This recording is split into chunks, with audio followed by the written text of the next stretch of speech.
সময় এরা কিন্তু পরবর্তী অনেক পরে এসছে, স্বাধীনতার পরে এরা কিন্তু ইন্ডিয়ার সাথে ইন্ডিয়ার আন্ডারে এসছে, কিন্তু এরা কিন্তু ডিস্টার্ব করেনি, সেটা পরে বোঝাবো কীভাবে এসছে। এরা ছিল, কিন্তু মেন যে প্রিন্সেস স্টেট তাদের মধ্যে জুনাগড়, হায়দ্রাবাদ, কাশ্মীর এই তিনটে কিছুতেই আর আসছিল না। তার মধ্যে জুনাগড়ের রাজা ছিলেন মুসলমান,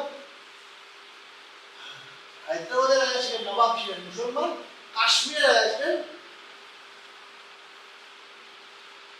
হিন্দু। এই জায়গাটা হচ্ছে তোমার, এইটা পুরোটা হচ্ছে আরব সাগর, আরব সাগর, ক্লিয়ার? আর এইটা হচ্ছে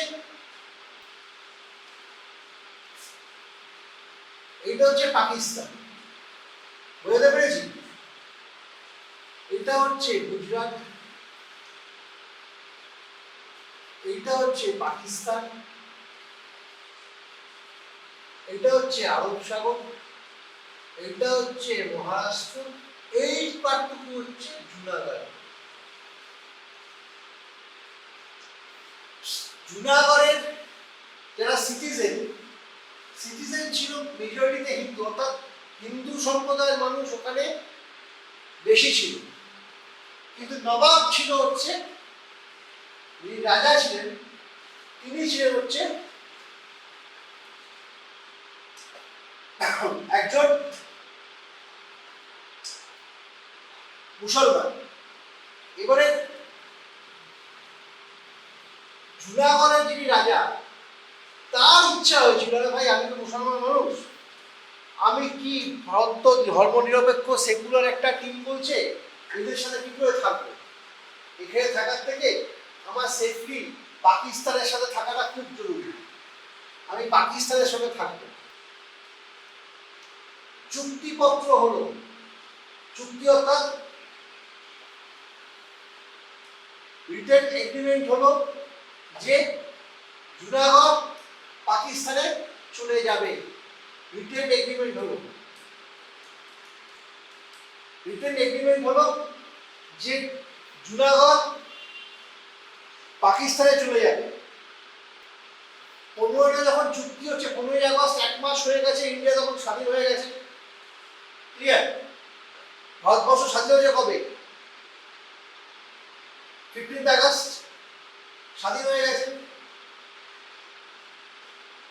কিন্তু ইন্ডিয়ান অ্যাডমিনিস্ট্রেশনটা তখনও ব্রিটিশ গভর্নরের হাতে রয়েছে, কারণ ব্রিটিশ গভর্নর তখন যা পরিস্থিতি, ইন্ডিয়া গভর্নমেন্টকে ছাড়তে পারছে না, অথবা ব্রিটিশ গভর্নমেন্ট পাকিস্তানেরও একটা অংশে তখন নজরদারি চালাচ্ছে, কারণ তারা দুটো দেশকেই ভরসা করতে পারছে যে ওদের হাতে যে গোলা বারুদ সমস্ত কিছু দিয়ে চলে যায়, তাহলে যুদ্ধ লেগে যেতে পারে, কারণ যার টেনশন রয়েছে, দেশ ভাগ হয়েছে ধর্মের ভিত্তিতে, এবং একটা দেশ ভাগ হয়েছে ধর্মনিরপেক্ষ সেকুলারিজমের মাধ্যমে, এদেশ থেকে লোক এদেশে চলে আসছে, দেশ থেকে লোক এদেশে চলে আসছে, যে কোনো মুহূর্তে সিচুয়েশন খারাপ হয়ে যেতে পারে। তাই মাউন্ট ব্যাটেনকে ভারতবর্ষের গভর্নর জেনারেল হিসেবে রেখে দেওয়া হয়। মাউন্ট ব্যাটেনকে কখনো after independent of India governor general ছিলেন মাউন্ট ব্যাটেন। মাউন্ট ব্যাটেন তখনও ইন্ডিয়ার গভর্নর হিসেবে কাজ করতে থাকেন। মাউন্ট ব্যাটেন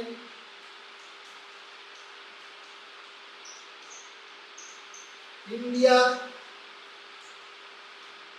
গভর্নর জেনারেল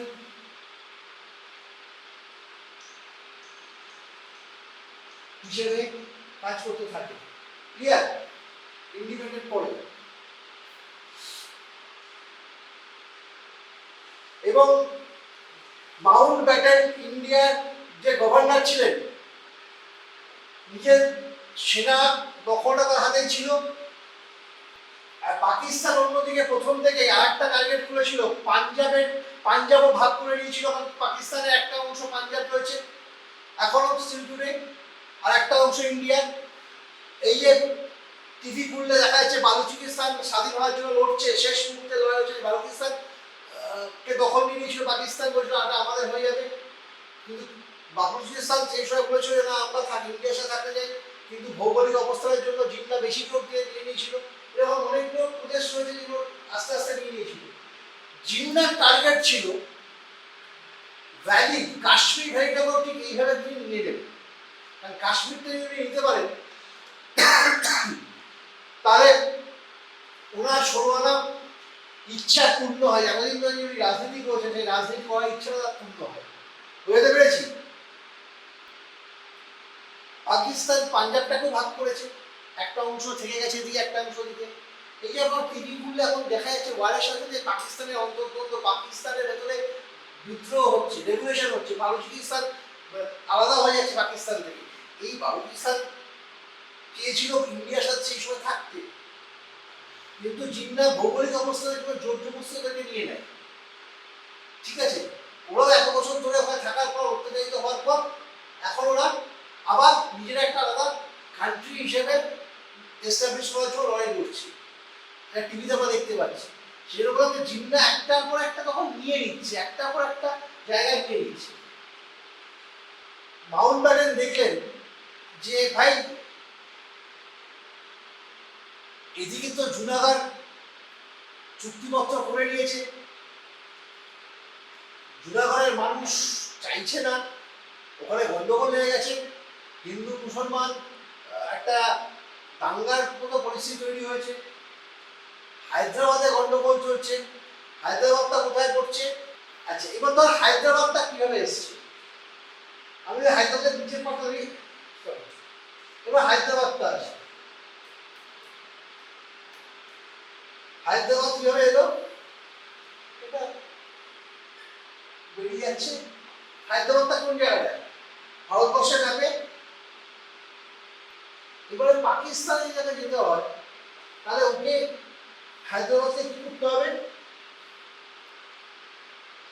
হায়দ্রাবাদকে এখান থেকে ঘুরে পৌঁছাতে হবে পাকিস্তানে।